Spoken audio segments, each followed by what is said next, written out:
This video is really going to make you question the government officials back in the 1930s. These 6 men behind me would participate in an experiment back in the 1930s that would observe the effects of syphilis on men. However, the experiment was done on primarily African American men. This experiment would focus primarily on the ages of 25 to 60 years old, and about 600 men would take part in this experiment. Around 399 of these men actually had syphilis, while 201 of them were free of the disease.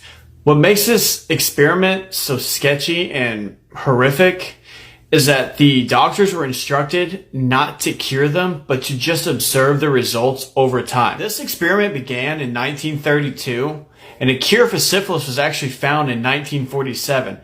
However, this experiment would go all the way until 1972 when the New York Times intervened and stopped it entirely. The worst part about all of this is that these men were actually informed that they were being treated for their disease or why they were feeling ill.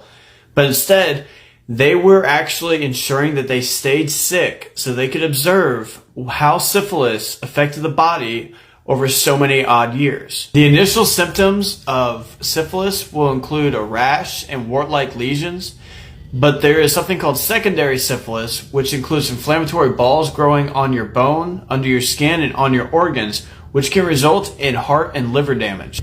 When the New York Times intervened in 1972, the National Research Act would come into effect in 1974, preventing any inhumane experiments. This would ultimately put an end to this experiment. Over the course of this experiment, 128 of its participants would die from syphilis.